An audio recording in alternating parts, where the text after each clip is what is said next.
Where are we going this week? How about we head back over to Ireland? Hello again, welcome back to Wasn't My Fault and Whiskey Wednesday. It has been a little bit of time, I must admit, since the last one.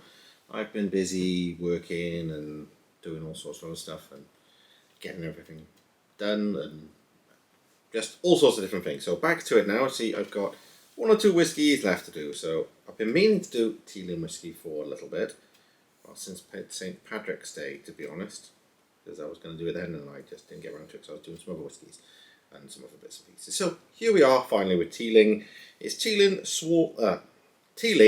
small batch Irish whiskey, non-chill filtered, finished in rum casks, but I believe it's originally put in bourbon casks for a while and then put in rum casks for up to 12 months, I think. Could be wrong.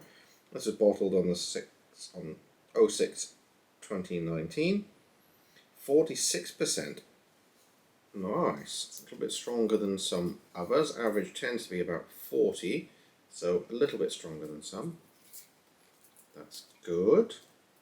Hopefully it doesn't mean the alcohol will overpower the subtle flavour, because as we know, Irish whiskey can be quite nice and subtle in places. Same with, what's a cork? Oh, love that. A very small cork. That's unusual. As I was saying, ooh, like that already smells nice. Sometimes I find alcohol can overpower certain things, but things like Irish and Scottish tend to have quite subtle flavours compared with bourbons, which tend to be a lot stronger in flavour, specific flavours. I tend to find, as I've said before, that's why I think they work a lot better as mixers for Coke and things like that. Right, that's still on screen. So, surprisingly light. There isn't an age statement on it. It doesn't say how long. After the first 6 months, maturation in rum barrels impart an extra sweet and smooth flavour. So let's have a look. Yeah, as I was saying, so 6 months in a rum cask after being in a bourbon barrel. As a lot of whiskey tends to be matured in bourbon barrels, which is always interesting. And the other way around as well. Although some bourbons need like fresh barrels that have only just been charred, I think. I can't remember. It's a long time since I've looked into it, but there's lots of differences that make different whiskies quite unique. But let's get on with the tasting. As I said, it's quite pale, so I'm not expecting it to be incredibly old. Ooh. Vanilla, lemon. Slightly floral. Quite sweet. Caramelly maybe, but definitely kind of lemon, but not lemon juice or slices of lemon. More candied lemon or preserve, something like that, lemon curd. That kind of, not quite fake lemon, but not quite normal real lemon, if you know what I mean. It's that kind of smell. Too much mango then. That's quite interesting. There's all different fruits and so on. Not the usual kind of biscuity smells they expect with kind of Irish whiskey, but that's interesting. It smells quite nice.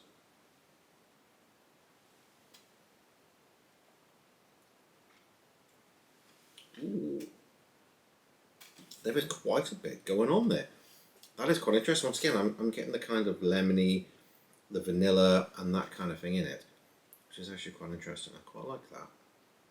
Let's just say though, because it's slightly different from the start to the finish, and you get kind of hints both ends of similar kind of thing. A little bit of spice in there as well.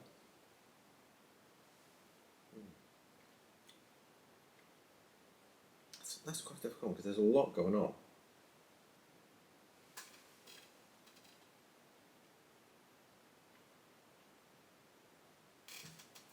It's very difficult to kind of pin down. Some of the flavours kind of like Turkish delight, kind of, you know, that kind of rose flavour in Turkish delight, kind of hints of that in it, and the spiciness. I think I get an idea of that. Cinnamon. Rather than just kind of woody spice and that sort of thing, I suppose cinnamon is kind of a woody spice. It's kind of like bark, isn't it? But that's what I think it is. Cinnamon, it kind of bites at the end. You kind of get that leftover on your tongue, and slightly, yeah, caramel, that kind of thing in the back end. That's really nice. I'm quite enjoying that one. it's still kind of, I can taste the kind of spiciness and that sort of thing right at the back. That's quite a complex one. That is quite nice. There is the alcohol burn as well that you don't always get, that a lot of people just get with whiskey in general. There's kind of that in the back end as well, just kind of, just lingering there to just kind of remind you that it's a little bit stronger than the kind of average one. Not that it's incredibly strong, there are ones well over 50, but for standard Irish, it's a little bit higher.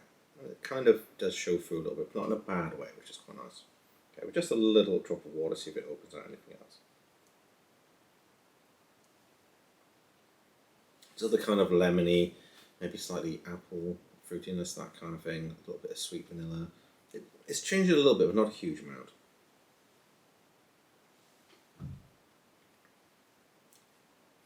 The water kind of strips away the complexities of it a bit. A little bit more of the alcohol burn to it, a bit more of the sort of cinnamon, spice, that type of thing.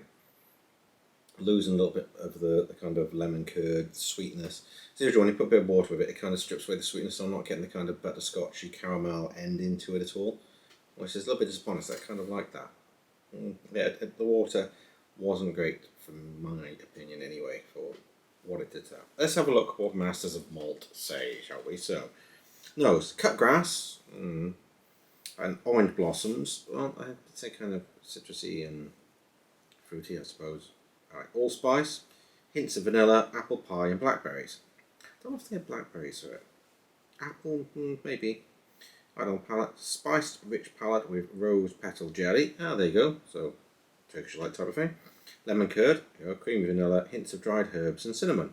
Floral finish, herbal finish, caramel on the tail overall.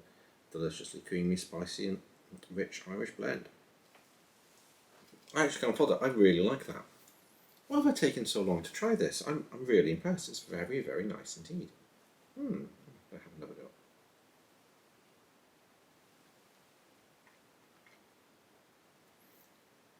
Yeah, that is nice. I'm really enjoying that. I'm looking forward to the next part. So, as we usually do, I will get some coffee, some Coca-Cola, or Pepsi Max in my case because I hate Coke, and I'll get some ice, and I'll make a cocktail. I'll be right back and see how it performs with those. Won't be a minute. Here we are again. So we have ice, Pepsi Max, black coffee, and ice with simple syrup and some bitters in it ready to go. So as always, my favourite, pour in off the cork. Let's love that. Okay, so one shot. As always, standard UK sizes, just 25 millilitres. I always forget, yeah, 25 ml. Standard measure. So I'm doing every single review with exactly the same amount, well, relatively speaking, of course. As close to the exact amount as I possibly can manage being human-ish. Right. That is that. So, recorked, ready to go. So as always, give everything a little bit of a stir so it has the best possible chance.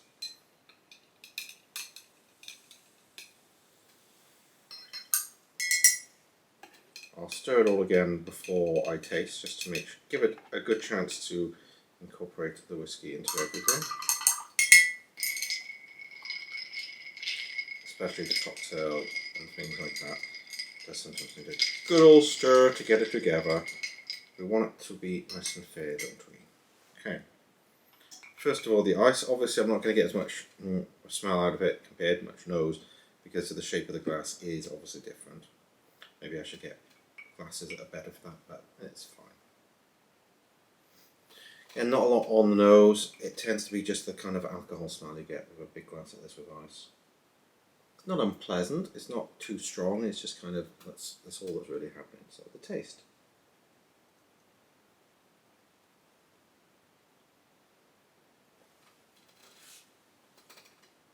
It's still not bad. It's not had a lot of time to kind of incorporate with the ice and cool down yet. So I'll try it again at the end, as I always do. So far, seems okay. Definitely stripped out some of the sweeter ones, although it's still got a little bit of sweetness at the end. The beginning, a little bit more apple, a little bit less lemon, I guess. I'm still not getting kind of blueberries or anything like that, but I don't always get that. Oh wait, fruit flies, pain in the rear end. So yeah, it's pleasant enough. You know, I wouldn't say no to it, definitely.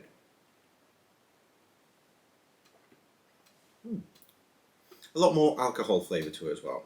I will say that for it.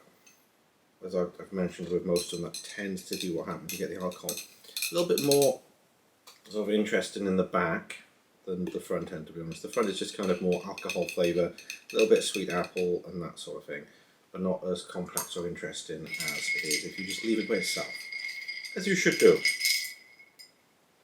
in my humble opinion. Okay, how did it work with the Pepsi then?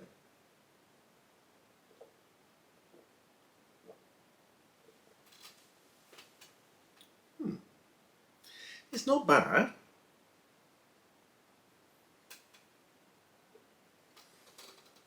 It doesn't have the, once again, comparing anything, a whiskey in Coke, you're going to compare it to Jack Daniels, the classic combination.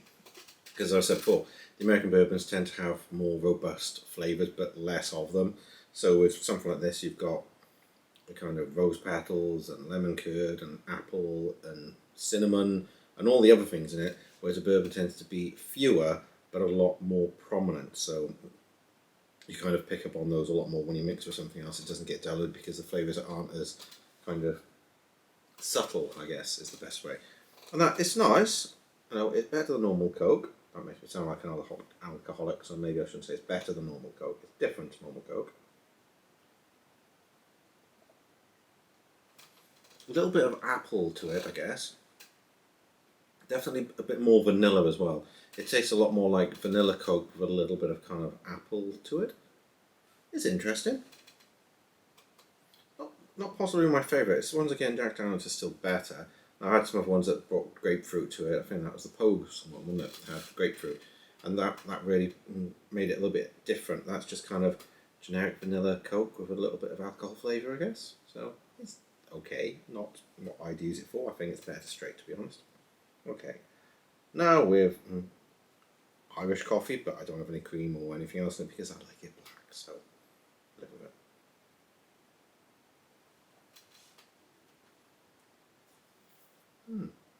It's not bad. Once again, the apple kind of flavours and a little bit of vanilla's coming through.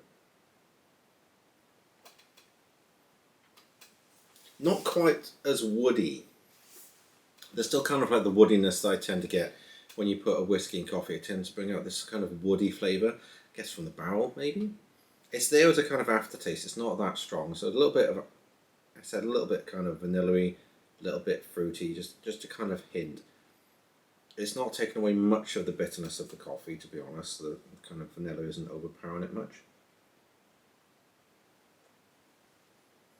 But it smooths out the coffee to a certain degree. It just kind of, it takes the edge off the front and the rear end, so it's a little bit, the bitterness when it comes in right at the end, it's not kind of like initial bitterness in coffee. It's just kind of more subtle and a little bit sweeter, not as harsh, I think. So that's actually quite interesting. It makes the coffee less harsh. A little bit of woody in the aftertaste, and then it goes bitter, so it's kind of more softer, vanilla-y coffee, moving on to a little bit kind of woody, and then kind of the bitterness of the coffee at the end. So that's quite an interesting flavour profile, to be honest. So the one I don't often expect much of with the Irish and Scotch whiskies, because said the subtle flavours tend to get overpowered easily. With this, obviously the bitters are quite strong, and the simple syrup is very sweet. So I don't tend to notice much of it, but we shall see.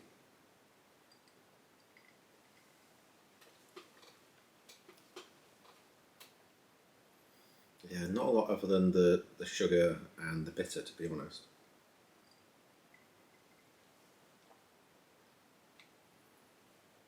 It's not bad, there's a little bit of alcohol flavour.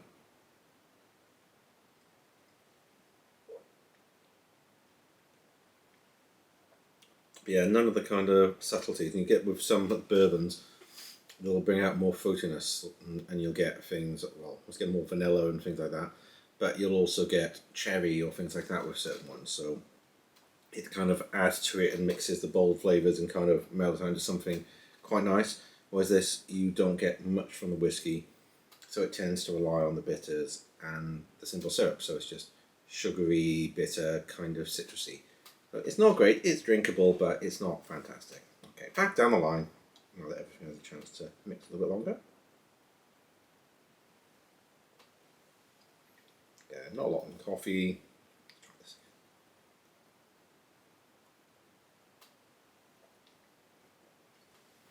again. The Coke's quite nice, slightly appley, slightly vanilla.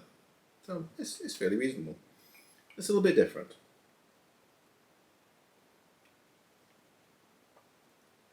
Yeah, that's pretty much, it's completely gone now. See, it's been diluting a certain amount, not a huge amount diluted, but yeah, it's not doing a lot. Now back to the original. It does smell nice. I do like the smell profile, or the nose, or however you want to say it. I quite like it. It's quite interesting. There's a lot going on.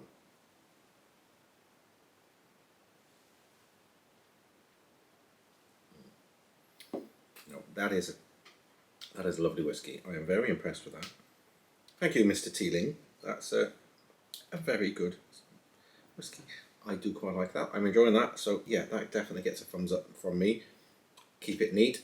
The Coke is probably the best out of the mixers because it does change the profile of the Coke. It's slightly apple, slightly vanilla, so it's a little bit different. Whereas the others, it just kind of disappeared and got absorbed a little bit. The coffee was better than some. It wasn't too harsh wood, but it didn't have enough subtlety for me. It was just kind of, it decreased the bitterness before the wood and the bitter came in. So it was like a little bit different. So okay in there, but yeah, Coke was the best out of the mixers, followed by that, and then the other two, ice and old fashioned. Nah, forget it. Don't waste your time, I don't think. So that's about it. Thank you very much for watching. Hopefully you found this as interesting as I did drinking it. I found it very interesting, I must admit. If you've not been here before, please comment, please like, please subscribe. That would be fantastic. And come and see me for another one. If you've not seen any of my other videos, please have a look. I have a lot of whiskey videos there. They do happen every Wednesday, hence the name Whiskey Wednesday. So please join me again for another one next week. Bye bye for now.